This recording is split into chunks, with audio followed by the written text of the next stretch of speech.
India express 24 खबर वही जो है सही। प्रदेश में रतलाम 3S यानी कि सोना, सेव एवं साड़ी से प्रसिद्ध है। सोना यानी कि शुद्धता की गारंटी, साड़ी सस्ती और सेव स्वादिष्टता के मामले में बेजोड़ है। करीब 2 माह रहे लॉकडाउन से रतलाम जिसे पहचाना जाता है उसकी चमक कुछ कम हो गई है। बुधवार को सोना, साड़ी एवं सेव की दुकानों को खोलने की छूट होते ही दुकानदारों ने आज दुकानें जरूर खोली, लेकिन उन्होंने ग्राहकों के इंतजार में पूरा दिन ही निकाल दिया। दिन भर में इक्का दुक्का ग्राहक ही आए। कुल मिलाकर तीनों व्यापार नहीं के बराबर हुआ। 2 माह बाद शहर को महत्वपूर्ण बाजार चांदनी चौक तो खुला, लेकिन व्यापारियों के चेहरों पर निराशा साफ दिखाई दी। सराफा एसोसिएशन के सदस्य कीर्ति बड़जात्या का मानना है कि अंतर्राज्यीय आवागमन बंद होने तथा सोने के कारीगरों के पलायन से व्यापार आर्थिक मंदी से गुजरेगा। बाजार हम लोग सराफा बाजार में देखा जाए तो हम लोग काफी सजग हैं। सुरक्षा के प्रबंध हर दुकानदार ने किए हैं। सैनिटाइजर, मास्क हर दुकान पे उपलब्ध है। हमने हमारी गाड़ियाँ वगैरह जो दूसरे साधन है वो भी हमने थोड़ा भी सीमित कर रखे हैं। सभी ने स्टाफ भी कम बुला रखा है। तैयार हम पूरे हैं और प्रशासन का सहयोग हम हर तरीके से करने को तैयार हैं।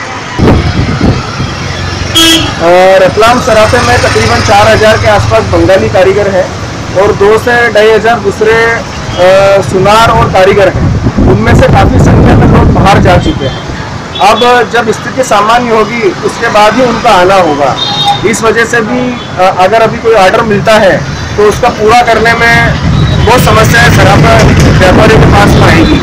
और जो माल है वो भी बाहर के प्रदेश शहरों से भी काफ़ी आता है, बॉम्बे से, राजकोट से, वहाँ से भी माल अभी नहीं आ रहा है। इसलिए अगर निकट भविष्य में ग्राहकी चलती है तो सराफे में माल की शॉर्टेज रहने की संभावना है। साड़ी व्यवसाय की बात करें तो शादी समारोह आदि का सीजन लॉकडाउन में ही गुजरने से व्यापारियों की उम्मीदें धरी की धरी ही रह गई।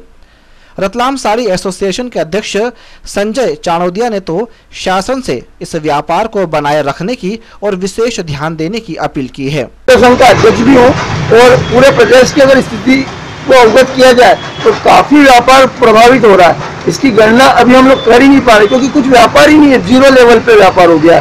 तो अब हमारे बारे में शासन और प्रशासन के साथ साथ केंद्रीय स्तर पर भी इसके ऊपर विचार किया जाना चाहिए।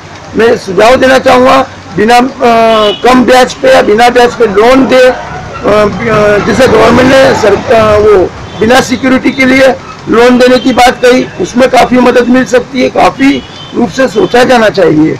मैं निश्चित रूप से आग्रह करूँगा कि शासन इस ओर ध्यान दे। सेव जिसे खाए बिना कोई रह नहीं सकता, इस व्यापार की हालत भी दयनीय हो चुकी है। अंकित खंडेलवाल का तो कहना है कि तो व्यापार तो आज की तारीख में नी के बराबर है। उसका प्रमुख कारण है हम रेलवे स्टेशन पे है तो रेल प्रतिबंधित है। उसका दूसरा कारण प्रमुख ये भी है कि पब्लिक अभी आने में डर रही है। उनको ये लगता है कि यार पब्लिक अभी कौन सा वायरस किसके थ्रू किसके उसमें आ जाए, इसके लिए अभी कोरोना वायरस के चक्कर में पब्लिक हमको दूसरा फिर भट्टी बाहर लगाने नहीं दे रहे हैं। इस चक्कर में भी काफी व्यापार अभी हमारा 3% है मात्र। अगर 100% की बात करा जाए तो केवल 3% व्यापार है हमारा। देखा जाए तो लॉकडाउन ने सभी व्यापार व्यवसाय को लॉकडाउन कर दिया है और उससे आई आर्थिक मंदी कब पटरी पर आएगी यह तो आने वाला कल ही बता सकता है।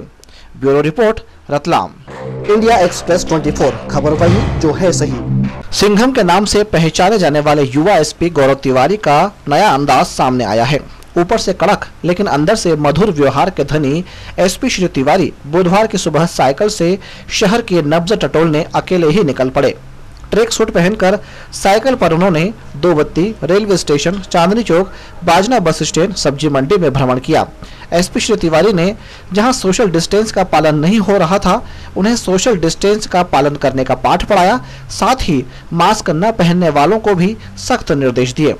कुल मिलाकर कहा जाए तो पुलिस कप्तान ने लोगों को यह भी नसीहत दी है कि प्रशासन का अमला उन पर सतत निगरानी रखे हुए है।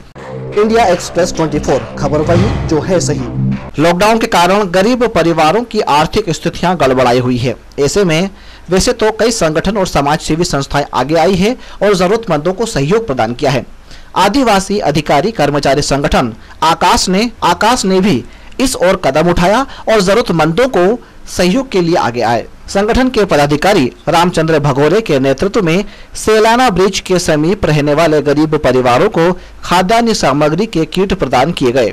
हमारा आदिवासी अधिकारी कर्मचारी संगठन आकाश, उसके द्वारा हमने कुछ साथी यहाँ गरीब वर्ग थे, उनको यहाँ से फ़ोन भी आया था कि कुछ खाने का कमी या अनाज नहीं ऐसा, तो हमने कुछ परचेसिंग सभी संगठन के साथियों से मिलकर और पैकेट्स बना के इन लोगों को वितरित किए। इस अवसर पर आरसी महिला, मानसिंह महिला, डॉक्टर KS डामोर, श्रीमती सुगना महिला, श्रीमती शशिकला भगोरा, राजेंद्र माल आदि मौजूद रहे। इंडिया एक्सप्रेस 24, खबर वही जो है सही। अन्नदाता किसान वाकई अन्नदाता और धरती माँ का पुत्र कहलाने के योग्य है। चाहे जितनी भी विकट परिस्थितियां क्यों न आ जाए, वह अपने कर्तव्य से मुंह नहीं मोड़ता है। लॉकडाउन के कारण अधिकांश सब्जी उत्पादक किसानों को आर्थिक तंगी की मार झेलना पड़ी है। जब हमारी इंडिया एक्सप्रेस 24 की टीम सेमलिया क्षेत्र में गई और ऐसे किसानों का हाल जाना, तो पता चला कि उनके साथ भी मंडियों में नाइंसाफी हो रही है। महंगे दामों के बीज और दवाई छिड़ककर बच्चों की तरह तपा देने वाली गर्मी में भी उन्हें पाल पोसकर बड़ा करते हैं, लेकिन बदले में उन्हें 2 रुपए या फिर 4 रुपए किलो सब्जी बेचकर मन मारना पड़ता है, जो लागत से कई गुना कम है। किसान अपने गांव आ रहे हैं, कई राज्यों से आ रहे हैं, तो कई हादसे ऐसे देखने को मिल रहे हैं। तो वही दूसरी ओर देखे जाए तो किसान ने अपनी फसलें बोई थी, जैसे सब्जी में भिंडी वगैरह, ककड़ी, तो इनके सही दाम नहीं मिल रहे हैं और सब्जी इनको उखाड़ के फेंकनी पड़ रही है। लेकिन ये धरती पुत्र उसके बावजूद भी अपने कर्मों से पीछे हटने को तैयार ही नहीं है। भिंडी, तरोई, गिलकी, ककड़ी, करेला, तमाम सब्जियां मैंने बोई है। और तो हालात ये है कि जहाँ पीने के लिए पानी नहीं मिल रहा, वहीं इस बयारी और चावल की धूप में हम फसलों को पानी पिला रहे हैं। और जब मंडी में हम जाते हैं फसल बेचने, तो वहाँ 2 रुपये 5 रुपये किलो के भाव से सब्जियां बिक रही है। आज किसान क्या करे कि ऊपर तो दोहरी मांग कर रही है। आखिर किसान करे तो क्या करे? इतना अनमोल 1000 रुपये किलो के भाव के बीज ला के लगाया है, लेकिन उसका दाम नहीं मिल पा रहा है। भारत के ऐसे धरती पुत्रों को जितना सहयोग दें वह कम है, क्योंकि किसान ही एक ऐसा वर्ग है जो भूखों के पेट की आग बुझा सकते हैं। इंडिया एक्सप्रेस 24, खबर वही जो है सही। रतलाम जिले में कोई परेशान है तो किसान को फसल बेचने से लेकर बैंक हो या अन्य स्थान, उन्हें लंबी लाइनों में खड़ा ही रहना पड़ रहा है। आलोट के कांग्रेस नेता वीरेंद्र सिंह सोलंकी ने प्रदेश की शिवराज सरकार पर गंभीर आरोप लगाए हैं। उनका कहना है कि किसानों का माल मंडी में पड़ा है और लंबी लाइनें लगने से उनकी उपज का दाम नहीं मिलने से वे परेशान हैं। वहीं यदि सही समय पर रुपये नहीं मिले तो वे बैंक के डिफॉल्टर भी घोषित हो सकते हैं। एक सेंटर पर जब ये सरकार ने नीति बनाई थी, उस दिन ये कहा था कि प्रतिदिन किसानों की उपज का तोल हो जाएगा, लेकिन आज हम देख रहे हैं कि 7-7 दिन तक किसानों की उपज का तोल नहीं हो पा रहा है। इंडिया एक्सप्रेस 24, खबर वही जो है सही।